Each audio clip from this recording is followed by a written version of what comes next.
Querido, abre sua Bíblia comigo no livro de Jonas, profeta Jonas, capítulo número 1. Eu quero ministrar uma palavra ao seu coração, ao que Deus tem falado conosco.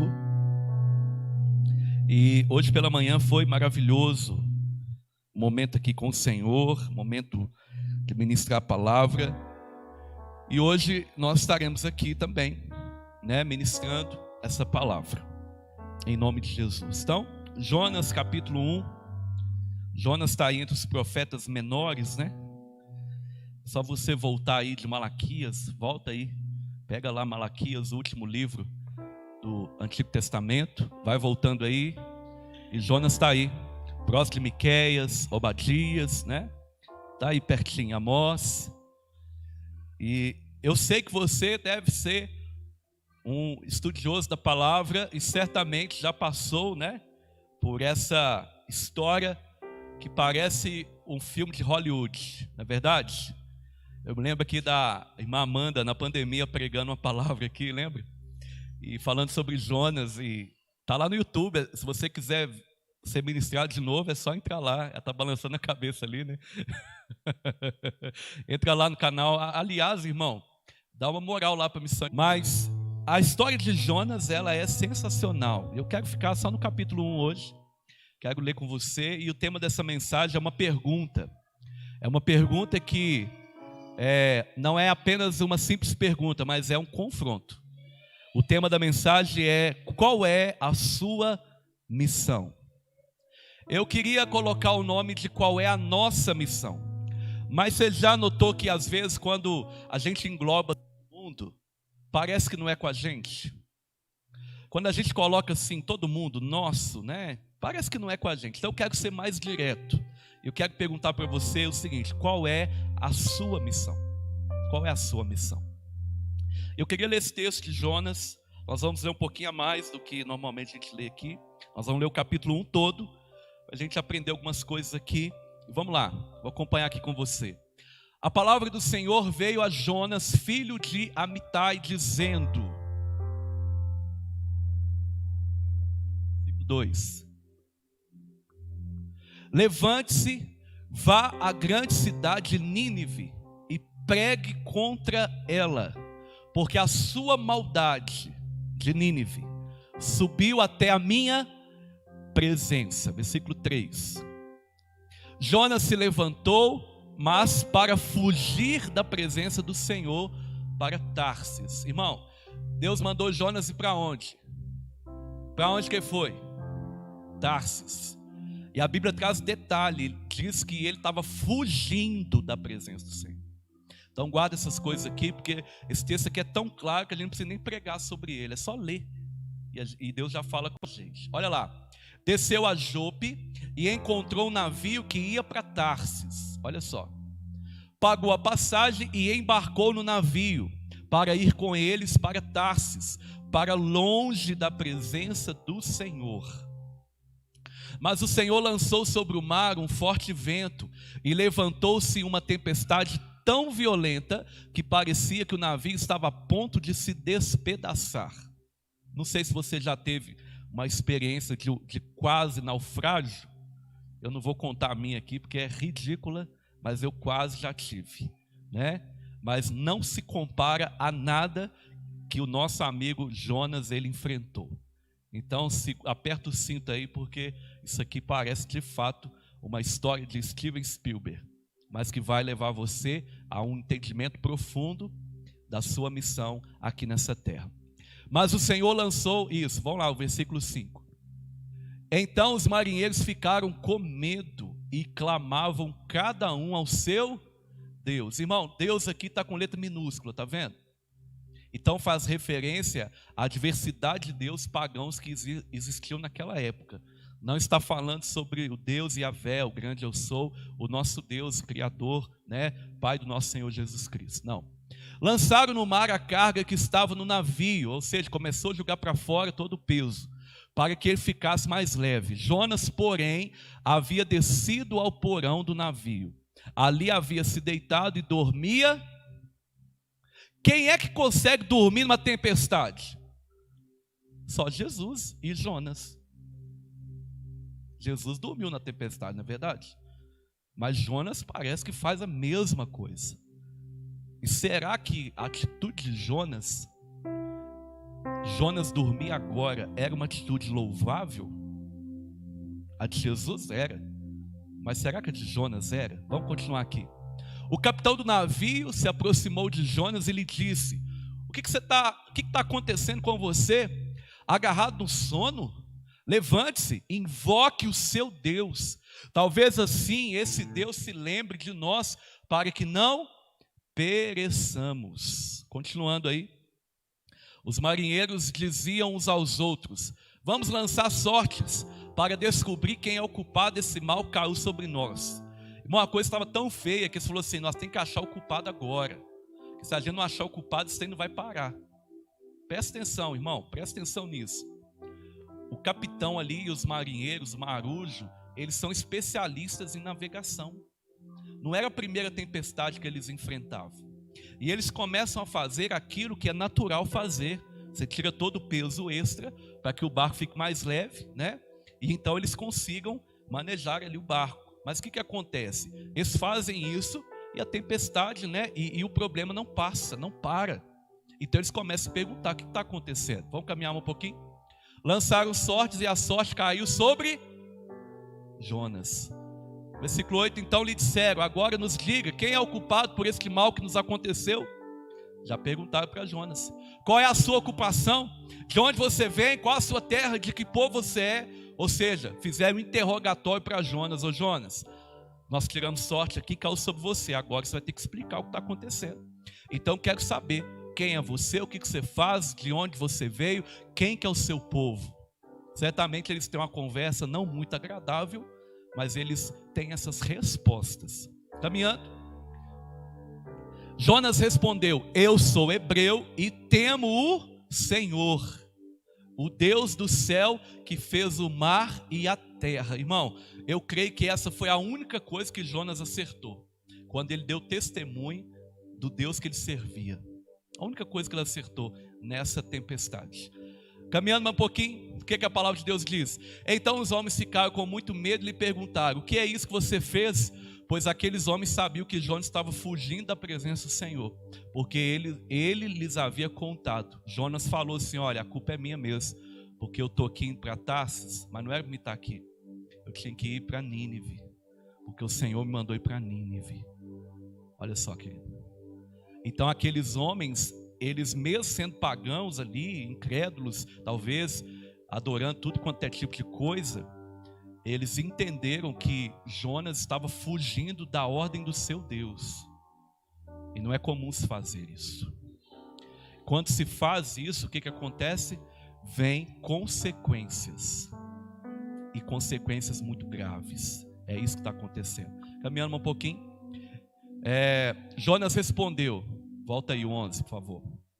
Então perguntaram: o que devemos fazer com você para que o mar se acalme?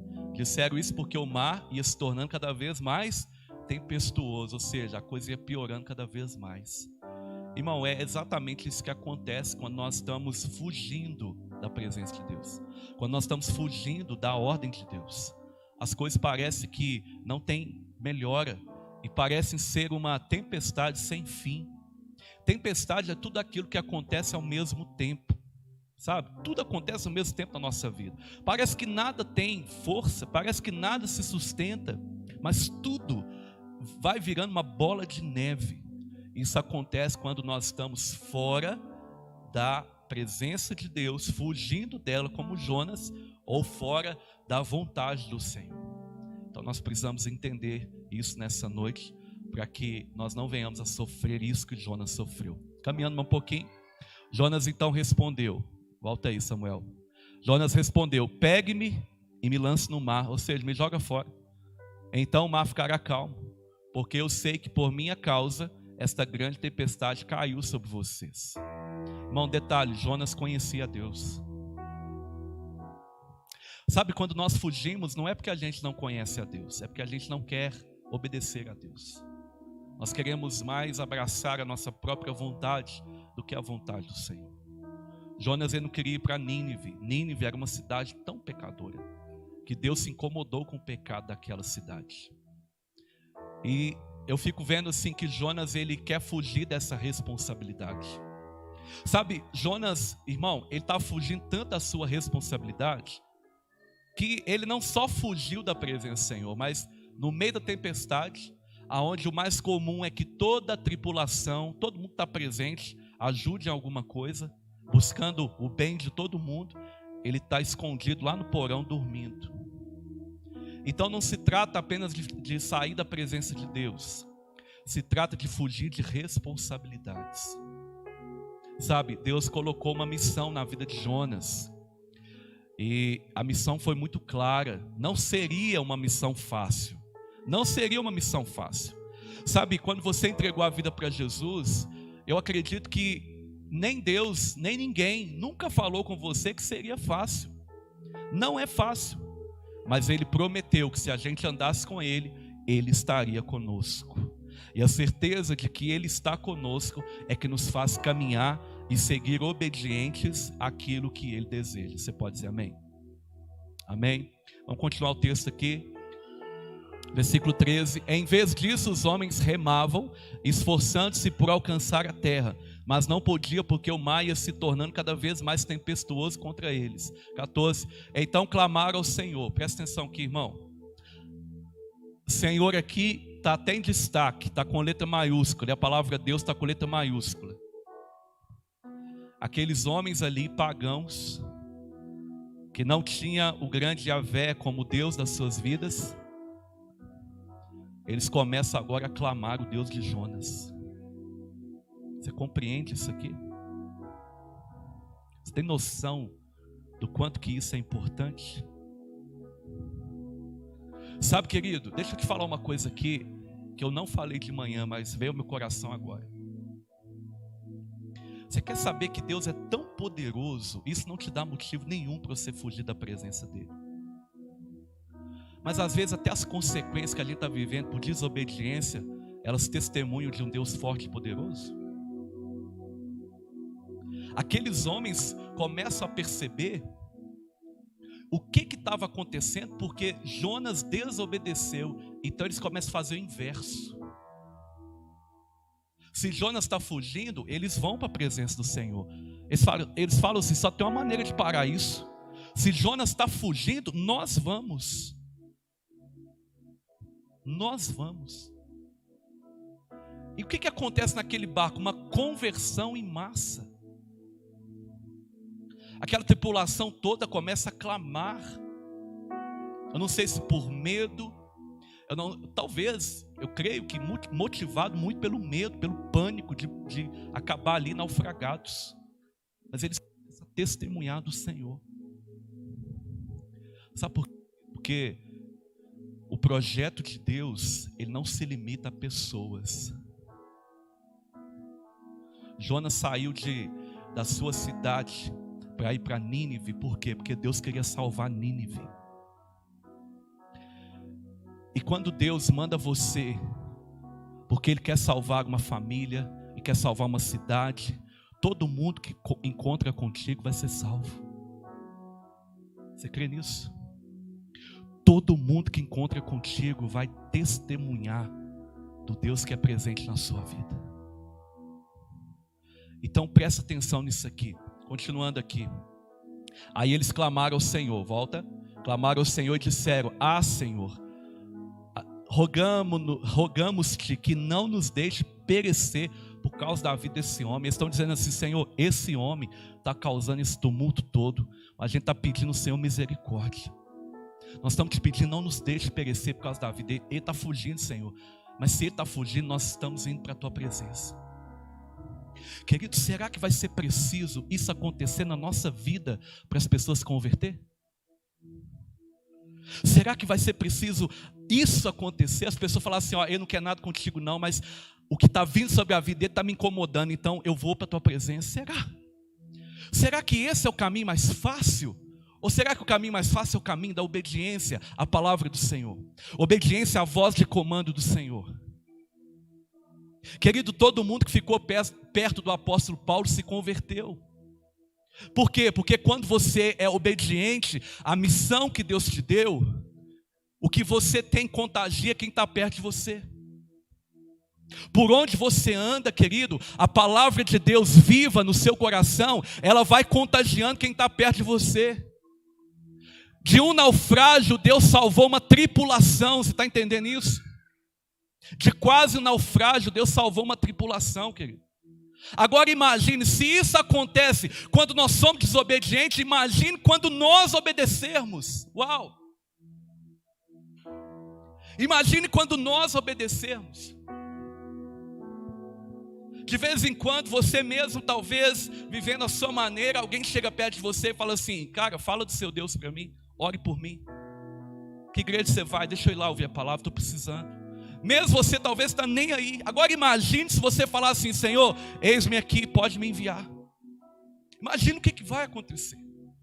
Mesmo talvez você querendo viver do seu jeito, você percebe que vira e mexe perto de você, alguém está sedento por Jesus, alguém está esperando que saia da sua boca uma palavra, uma oração, uma intercessão. Mesmo você, eu me lembro de um jovem que falou assim: pastor, eu tenho que voltar para a presença de Deus. Eu falei: amém, glória a Deus. Ele falou assim: não, pastor, você não está entendendo.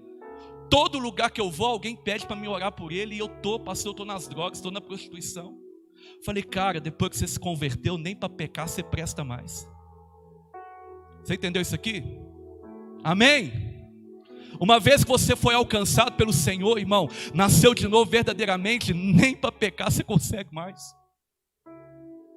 Jonas está aqui sendo desobediente, mas Deus está mostrando que todo mundo que passa pelo caminho dele, Ele está salvando. Eu não sei que caminho que você tem andado, mas a prova de que o Senhor não desistiu de você, sabe qual que é? As pessoas têm chegado perto de você dizendo: eu quero o seu Deus. Agora imagine se a gente não for por esse caminho de desobediência, de fuga, mas a gente for pelo caminho da obediência. Imagine o que acontece. Querido, Jonas enfrentou todas essas adversidades aqui por causa da desobediência. Mas eu acredito, a Bíblia não fala disso, mas eu acredito que se ao invés dele ir para Tarsis, descer para Jope, pegar uma embarcação para Tarsis, ter que pagar a sua viagem, viver tudo isso que ele viveu, acabar dentro da boca de um peixe, para ele poder se arrepender, eu acredito se ele levanta a sua voz como Isaías e diz assim: Senhor, eis-me aqui, eu vou lá agora. Querido, eu imagino que, sabe aquele cruzeiro assim do Roberto Carlos, ia estar esperando ele, aquele navio gigantesco, maravilhoso, esperando ele, conduzindo ele. Ele ia estar indo em segurança, com toda a provisão que ele precisava, nem passagem ele ia pagar. Por quê? Porque quando você está no centro da vontade de Deus, querido, o favor de Deus está sobre a sua vida. Você começa a contemplar coisas sobrenaturais. Você não sabe como que você foi parar numa cidade. Você nem recurso para ir lá tinha. Mas você sabe que é Deus que está te conduzindo. Uma vez nós conhecemos uma irmã e ela contou um testemunho que ela acordou de manhã e lá no quarto de oração dela, Deus falou com ela: vai para Moçambique. Ela não tinha passagem, ela não tinha dinheiro, ela não tinha comprado passagem, mas ela era obediente. E ela arrumou a mala, pegou o passaporte dela e ela foi para o aeroporto de Confins, sem saber que hora que tinha voo, sem um tostão no bolso. Sabe, querido, às vezes quando a gente conta um testemunho desse, a gente tenta racionalizar. Não racionalize agora. O nosso Deus é o Deus sobrenatural. Ele tira a água da rocha, Ele abre o mar vermelho, Ele ressuscita mortos. E Ele faz aparecer recurso onde não tem. Porque a sua soberania, o seu poder não se limita na nossa razão. Ele é sobrenatural. Sabe o que acontece? Essa mulher então, ela vai para o aeroporto. Chega lá no aeroporto, ela está na fila para comprar passagem, sem um tostão. E questionando a Deus: Deus, o Senhor mandou vir aqui, mas não tem dinheiro. Eu só tenho um passaporte e uma mala feita. E Deus falando com ela: eu vou prover, eu não sou Deus da sua vida. E o que acontece? De repente um senhor que está na frente dela fala assim: olha, eu não sei porquê, mas Deus mandou te dar essas duas passagens, é ida e volta. E ele está lá, e ela fala: mas como assim? Para onde que é? Ele falou: para Moçambique. Eu estava em casa, eu já tinha comprado, eu ia fazer uma viagem, a negócio. Mas não era, Deus falou que não era para mim ir, era para dar para alguém que estivesse atrás de mim na fila. Você crê que Deus pode fazer isso? Porque eu creio. Eu creio. Eu creio. Sabe o que aconteceu? Ela começa a chorar ali e de repente aquele homem desapareceu. Ela não viu mais. Querido, eu não sei se foi um homem de verdade ou se foi o próprio Senhor que fez. Mas eu sei que isso aconteceu. E ela foi. Quando ela chegou no aeroporto, tinha um pastor esperando ela. E ela contou que o pastor falou assim: é você que Deus me falou em sonhos, que era para mim vir te esperar. E quando ela desceu lá, Deus levou ela para fazer um trabalho lá numa cidadezinha, onde era feito voodoo. Pessoas sacrificavam crianças, sacrificavam animais, pessoas mesmo, para deuses, para demônios. Na verdade é para demônios. E Deus levou ela lá e Deus salvou muitas pessoas. Eu quero te fazer uma pergunta aqui. Se Deus te falar isso hoje, qual será a sua resposta? Se Deus te falar isso hoje. Sabe, quando você entregou a vida para Jesus, querido, não se trata apenas de vir ao culto, se trata de andar em obediência ao que Ele te pede. Talvez muita coisa que você tem sofrido na sua vida é porque você tem sido desobediente. A desobediência atrai muitas consequências. Talvez você tenha sido desobediente a uma missão clara que Deus te deu. Não seja como Jonas. Jonas está aqui enfrentando tudo isso por causa da desobediência. Ele sabe disso. Irmão, deixa eu te falar uma coisa. Nós sabemos quando nós estamos fora da vontade de Deus. Sabemos. A primeira coisa é que aquilo que nós estamos fazendo tanto não nos traz nenhum prazer. Aquilo que nós estamos dedicando tanto não nos traz nenhum prazer. Não nos traz. Ainda que nos traga dinheiro, ainda que nos traga fama, mas prazer não traz. Você deita à noite na sua cama e passa um filme na sua cabeça e você fala: meu Deus, o que eu estou fazendo? Não é aqui que eu quero estar. Não é aqui que o Senhor me mandou. Jonas está lá no porão e ele está dormindo. A Bíblia não fala, mas quem sabe está sendo visitado agora e ele está lembrando de coisas da situação que ele estava, de desobediência. Sabe, querido, nós não podemos ser desobedientes à visão que Deus nos deu. Eu preguei isso domingo passado e eu quero repetir para você. Se Deus te deu uma visão, cara, não desobedeça, senão você vai atrair muita consequência para a sua vida. Todo mundo que é resistente a um chamado de Deus é como Paulo, como Jesus falou com Paulo, está recalcitrando contra o aguilhão, está se machucando muito.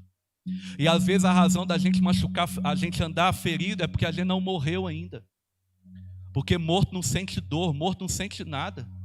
É por isso que Paulo entendeu isso e ele fala assim: olha, não mais vivo eu, mas Cristo vive em mim, porque eu já estou crucificado com Cristo. Ou seja, o Paulo morreu, quem habita em mim agora é Jesus Cristo.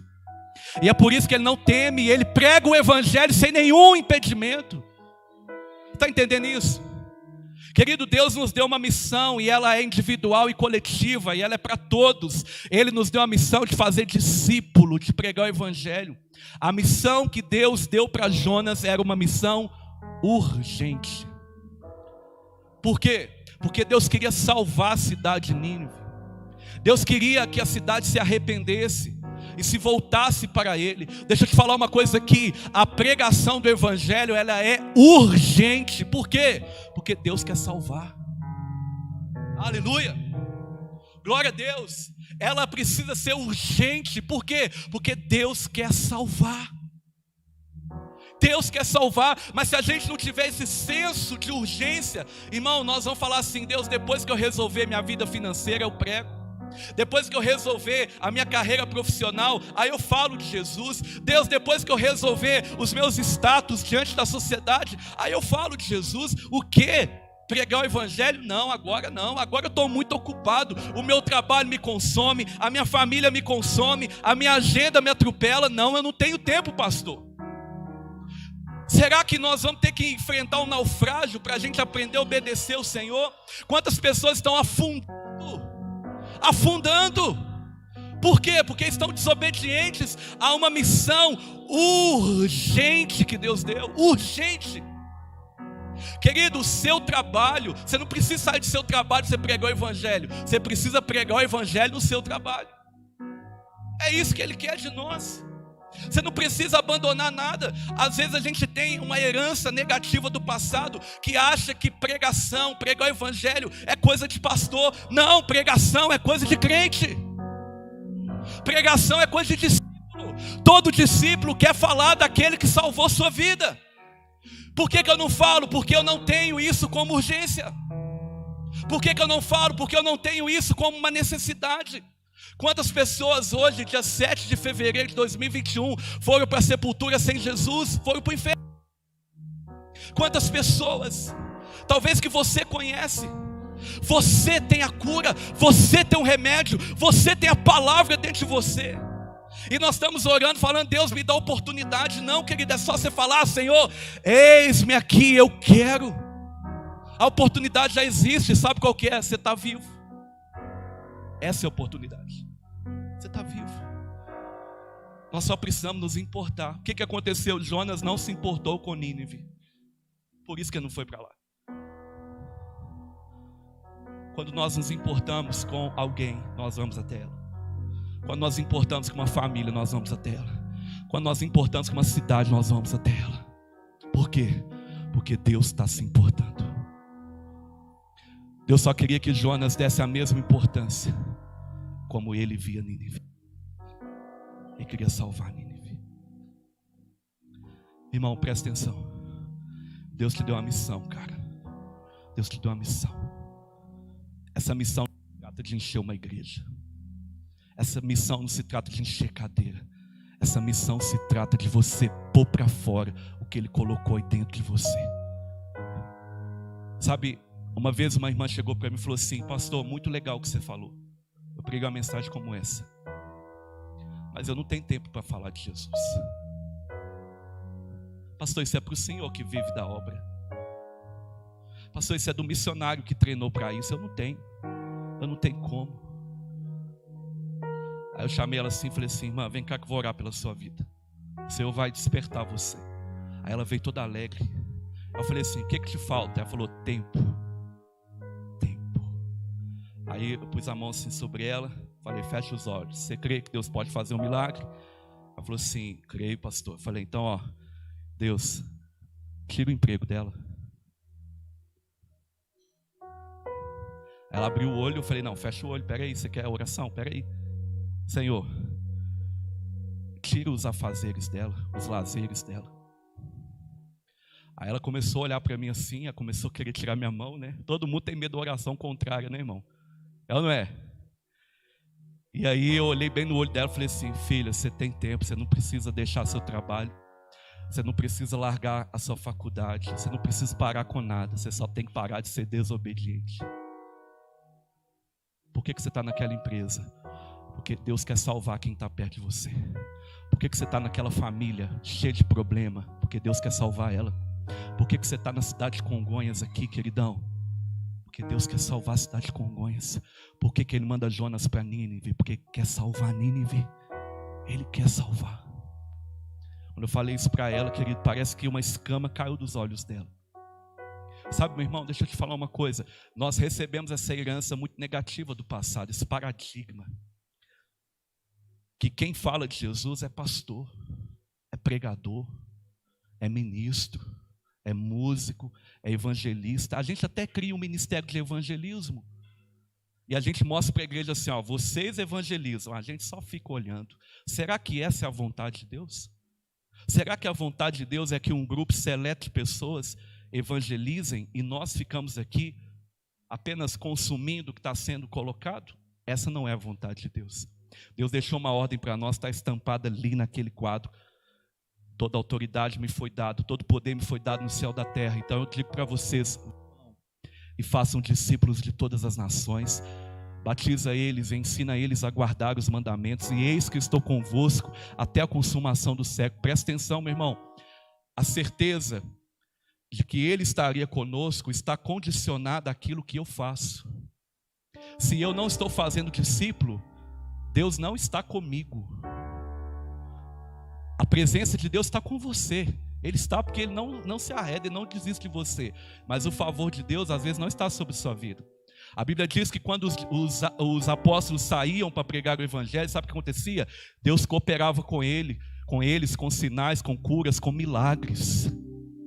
Sabe o que a nossa herança negativa do passado trouxe para nós? Tem alguém enfermo na nossa casa? A gente liga para o pastor, porque o pastor é que tem autoridade para orar. Não, a autoridade está sobre a sua vida, porque a autoridade não vem do pastor, a autoridade não vem de uma consagração, a autoridade vem de Cristo Jesus, vem da unção do Espírito na sua vida. Aleluia! Tem alguém endemoniado, a gente liga para o pastor, liga para o ministro, liga para o irmão que ora forte. Cadê a sua oração? Tem alguém precisando de Jesus, a gente liga para o pastor. Não, Deus quer te usar naquela hora. Deus quer te usar agora, nesse momento. Querido, Deus não perde viagem. Jesus nunca perdeu uma viagem. Jesus, ele saiu de um lugar para o outro para salvar uma pessoa. E ele deixou ali um cara que estava endemoniado. Ele deixou um cara liberto para salvar uma cidade. Às vezes nós não temos noção de que uma alma ganha para Jesus, ela pode fazer no mundo. Aquela pessoa que às vezes você não dá nada por ela, ela se converte, ela se rende a Jesus e ela começa a falar de Jesus para todo mundo, ela traz uma multidão de pessoas até a presença de Deus. Sabe, isso às vezes parece ser muito distante para nós. Eu quero te fazer uma pergunta para te confrontar. Quantos anos você tem de cristão? Quantos anos? Como é que está o seu tempo de casa com ele? Agora, quantos discípulos você já fez? Discípulo mesmo, você chegar e falar assim, ó, esse cara aqui, ó, o Senhor me levou até ele, pela graça e misericórdia do Senhor, eu apresentei Jesus para ele, eu caminhei com ele, eu discipulei ele, eu ensinei ele a obedecer. Sabe, ele está aqui agora, ó, fazendo outros discípulos. Quantos discípulos você já fez? Quantos? Nós fazemos tudo, fazemos evento, conferência, aniversário, chá de não sei o quê, fazemos um monte de coisa, fazemos música, fazemos prédio, construções, fazemos arte. Tudo isso é bom? É. Mas se isso não estiver fazendo discípulo, irmão, nós podemos parar. Nós precisamos fazer discípulos. E isso não é estratégia de igreja. Isso não é uma visão para que a igreja cresça apenas para que a igreja alcance mais pessoas. Não, isso é uma ordem de Jesus. Então nós não podemos ser como Jonas, cara. Nós não podemos ser como Jonas. Vamos parar de fugir. Vamos parar de fugir, irmão. Sabe o que nos faz fugir? Às vezes o medo. Medo. Ah, pastor, eu tenho medo. Que? Uma vez um rapaz foi assumir uma célula. Ele falou assim, eu tenho medo de liderar. Eu falei, medo? Por quê? Ah, porque eu não sei se vou dar conta. Eu falei, uai, é exatamente isso que é o seu medo. Você quer fazer na sua força. Eu tenho medo de fazer alguma coisa para o Senhor. Eu tenho medo, porque eu tenho medo de onde Ele pode me levar. Então peraí, cadê a sua confiança no Senhor? Cadê o amor de Deus manifesto na sua vida? O verdadeiro amor lança fora todo o medo. Irmão, o Espírito de Deus que habita em nosso coração, ele não é um espírito de medo, ele é um espírito de ousadia. Você crê nisso? Ele é um espírito de ousadia. Sabe o que está faltando na igreja hoje? Ousadia. Nós temos ousadia para fazer um monte de coisa. Nós fazemos vídeo, coloca na internet, tira foto, a gente faz um tanto de coisa. A gente faz tanta coisa, mas falta ousadia para a gente fazer discípulo. Falta ousadia para a gente pregar o evangelho. Falta ousadia para a gente dizer, olha, levanta e anda em nome de Jesus. Ser curado, ser batizado do Espírito Santo. Falta ousadia para a gente fazer isso. Falta ousadia. Por quê? Porque falta intimidade com quem dá ousadia, o Espírito Santo de Deus. Quero dizer para você que em todo fevereiro nós vamos trazer aqui mensagens para ativar a sua missão de vida. Irmão, eu não quero passar em branco nessa geração. Eu não quero passar em branco nessa geração. E eu não quero que quando eu chegar diante do Senhor, o Senhor fale assim, Renan, mostra suas mãos, eu mostro. Ele fala assim, a sua igreja passou em branco. A sua igreja fez muita coisa. A sua igreja celebrou, a sua igreja festejou, a sua igreja fez isso, fez aquilo, mas a sua igreja não fez discípulo. Eu não quero. E é por isso que nós estamos aqui dizendo para você: para de fugir. Para de fugir. Se você diz assim: pastor, eu preciso de capacitação, a igreja te oferece uma escola de capacitação. Pastor, eu preciso de mais poder, oração. A igreja te oferece ferramentas de oração. A igreja te convoca a oração. A igreja te chama ao secreto. Se você precisa de oportunidade, você não precisa de microfone nem altar, você já tem. Vai acabar o culto aqui e eu vou para minha casa, você vai para a sua. E com certeza na sua casa tem pessoas que estão sedentas pela palavra de Deus. Irmão, nem tudo está perdido, sabe por quê? Porque Cristo ainda não voltou. E Ele está nos deixando aqui para quê? Para comunicar ao mundo perdido, caído, ao mundo que está igual Nínive, mergulhado nos pecados, transgressões, idolatria, imoralidade. Dizer para eles que tem uma esperança, Jesus Cristo, a única esperança. Qual é a missão da igreja? Anunciar isso. Qual é a missão do discípulo? Anunciar isso. Qual é a sua missão? Falar disso o tempo inteiro. Essa é a nossa missão. Eu quero te perguntar aqui: será que nós vamos ter que ir para um naufrágio, um quase naufrágio, para a gente começar a obedecer? Será que a gente vai ter que parar na barriga de um peixe para a gente ter que se arrepender e começar a obedecer? Não, você está vivo. E enquanto você está vivo, há esperança de você, assim como eu, um crente de 15 anos, que mal sabia evangelizar, mal sabia falar de Jesus. Eu fazia tudo, eu tocava, eu cantava, eu pregava, mas quando era para me compartilhar do amor de Jesus, eu travava. O Senhor colocava pessoas assim do meu lado para falar: Renan, fala do seu Deus, e eu travava. Eu falava: não, vai no culto. Renan, fala do seu Deus, não, vai na igreja. Renan, fala do seu Deus, eu falava: não, vai lá para você ver, a música é bacana, a pregação é bacana, é confortável. E ele falava assim: fala do seu Deus, eu quero ouvir o seu Deus. E eu 15 anos ali, irmão, e eu... Por quê? Porque eu não me importava. Eu me importava só comigo. Eu me importava com o meu bem-estar. Jonas, ele fugiu e ele procurou se esconder, porque ele não queria ser penalizado. Por isso ele fugiu. Mas querido, Deus te deu uma missão e não adianta você fugir. De uma forma ou de outra, essa missão vai alcançar você. Em nome de Jesus, eu declaro um alinhamento seu dentro da visão do Senhor Jesus. Em nome de Jesus, eu declaro bocas abertas aqui onde você está. Em nome de Jesus, eu declaro testemunho vivo de quem é o Senhor. Sabe, querido, eu estou com saudade da gente orar por pessoas, elas ser curadas. Eu estou com saudade de ouvir pessoas dizendo assim: olha, Ele me falou de Jesus e eu rendi meu coração a Ele. Ele é o Senhor da minha vida. Eu estou com saudade de uma igreja que entra na ousadia, uma igreja que vive na ousadia, uma igreja que diz assim: o Senhor Jesus é a única esperança. É a única esperança. Fica de pé no seu lugar. Nós vamos orar aqui. Sabe, querido, e muitas coisas podem acontecer depois dessa oração. Ou você pode ser jogado para fora do peixe, no lugar que você precisa pregar. Sim, a minha oração é que o peixe vomite você aonde você precisa pregar. Você pare de fugir. A minha oração é essa. Se a Nínive que Deus te mandou pregar a sua família, vai correndo para ela. Se a Nínive que Deus mandou você pregar é o seu emprego, para ele. Se a Nínive é a pessoa que está vindo agora na sua mente, no seu coração, vai correndo para ele. Por que que ele manda você ir para lá? Porque ele quer salvar. Porque ele quer salvar. Se a Nínive é a sua vizinhança, vai correndo para ela. Eu sei que tem aí pessoas agora no seu coração. Feche seus olhos. Olha para isso. Traga isso à sua memória. Se a Nínive é essa, a minha oração é que o peixe te coloque lá. Em nome de Jesus. Mas uma coisa pode acontecer depois dessa oração. Você pode decidir ficar no porão. Você pode decidir ficar escondido. Mas não vai ser muito legal. Deus vai achar você. Deus vai achar você. Ou você também pode falar assim: Senhor, eu quero. Você não vai nem precisar passar pelo peixe. Ele vai pôr um navio aqui para você embarcar. E Ele vai te levar, Ele vai te conduzir, Ele vai com você. Ele vai cooperar com você com curas. Ele vai cooperar com você com sinais. Ele vai cooperar com você, irmão, com sobrenatural. Com sobrenatural.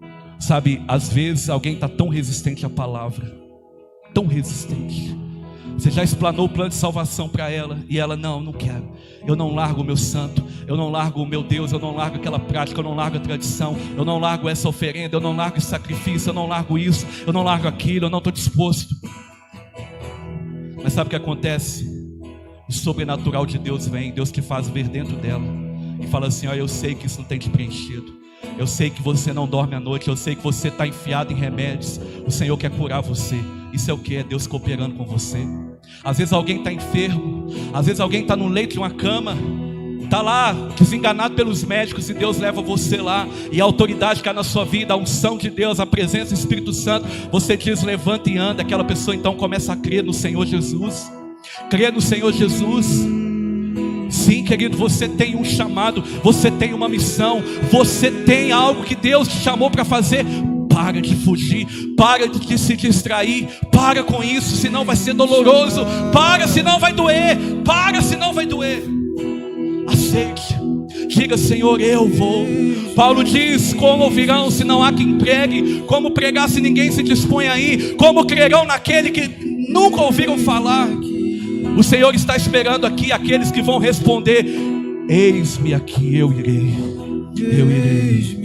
Nós vamos ministrar essa canção, e só você que nessa noite você diz: eu vou parar de fugir. Eu quero convidar você a dar um passo para frente. Pode sair do seu lugar, você pode vir aqui à frente, você pode arredar um pouquinho, só um passo para você dizer assim: eu vou, eu vou, eu vou, eu vou, eu vou. Vamos cantar isso. No porão, Ele não abre mão de você, Ele quer você, mas Ele também quer o outro. Há muito. Aleluia, aleluia. Louvado seja o nome do Senhor. Com seus olhos fechados, faz essa oração agora de Isaías. Fala: Senhor, eis-me aqui, me envia.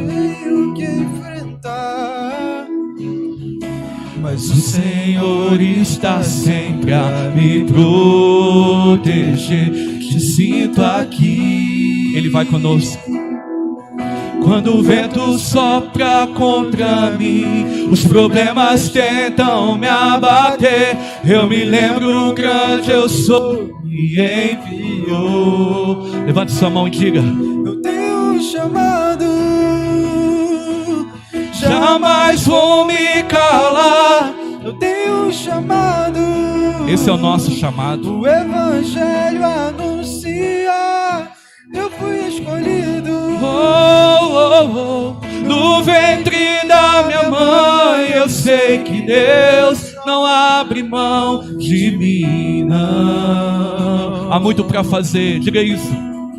Há muito para fazer, não há mais tempo para olhar para trás. Querido, feche os seus olhos, deixa eu falar algo do seu coração. Sabe, às vezes nós temos entendimento de que ir é apenas frequentar um culto. Às vezes nosso entendimento é o entendimento de que ir, não, eu já faço parte da igreja, a igreja está indo. Às vezes nós temos esse entendimento. Não, o Senhor convida você. Essa missão, não dá para você pegar carona com alguém, essa missão é sua. Eu não vou onde você foi plantado. Eu não vou onde você está. Eu não estou na sua casa. Eu não estou na sua família. Eu não estou na sua faculdade. Eu não estou na sua empresa. É você que está lá. É você que está lá. É você que está lá. Você acha mesmo que o propósito da sua vida é só você trabalhar, estudar e tudo mais? Não. Deus quer alcançar pessoas através de você. De você. De você. Então, em nome de Jesus, em nome de Jesus, assuma isso nessa noite. Há muito para fazer. Há muito para fazer. Quem lançou a mão no arado não pode olhar para trás. Em nome de Jesus, eu sinto no meu coração aqui. Eu sinto no meu coração nessa noite.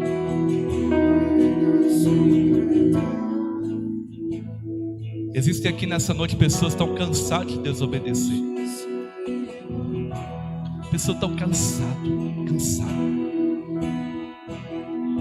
pessoa que está vivendo todas as interferências, todas as consequências de uma desobediência.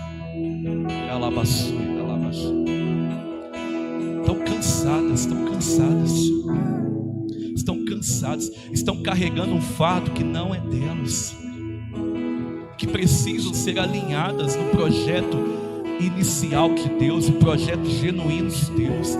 Talvez no meio do caminho você se distraiu. Você se distraiu com a sua rotina, você se distraiu com a sua agenda, você se distraiu com a sua riqueza, você se distraiu com seus afazeres. Ele te chama de novo, Ele te chama de novo, Ele te chama de novo. É hoje, não há mais tempo para olhar para trás, cara, não há. Talvez você se distraiu com uma decepção na igreja, talvez você se distraiu com decepção com um pastor, você se distraiu na decepção no seu ministério. Ele te chama de novo, cara, Ele está te chamando aqui de novo. Sim, Ele está te chamando aqui. Eu vejo Deus renovando chamados nessa noite. Querido, meu irmão, eu sei. Você tem um chamado. Esse chamado não vem de quem te consagrou. Esse chamado não vem de alguém que disse. Esse chamado vem do Senhor que fez os céus e a terra. A palavra veio, foi a Jonas. Ela veio do Senhor. Do Senhor, ela não veio de homem, ela não veio de uma denominação, ela não veio de uma convenção, ela veio do Senhor. A palavra que veio na sua vida, ela veio do Senhor. Para de fugir. Sim, Deus, eu te apresento os irmãos que estão aqui na frente, Senhor, e te apresento aqueles que estão lá também, Senhor, que se despertaram. Eu creio, Deus, eu creio. Eu te peço agora, Deus, assim como aqueles marujos jogaram fora o peso, joga fora tudo que é peso. A bênção do Senhor enriquece e não acrescenta dores. Então libera essa palavra aqui, em nome de Jesus, Pai.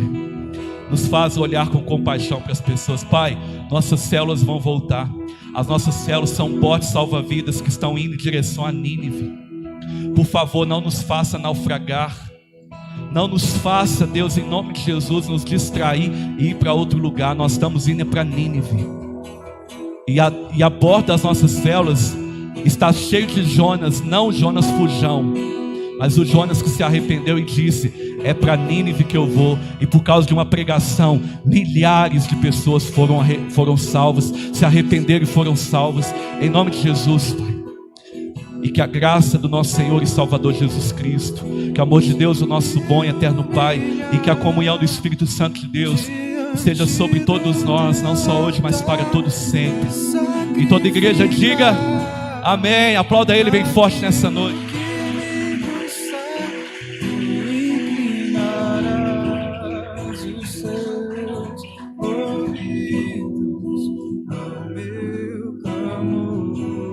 Amém, querido, você está em liberdade, que Deus abençoe. Você que está em casa, muito obrigado pela sua presença. Valeu por todo esse tempo precioso com você. Nós declaramos sobre a sua vida que você também viva a obediência do Senhor. Um abraço para você, um beijo no coração e até a próxima, em o nome de Jesus. Valeu.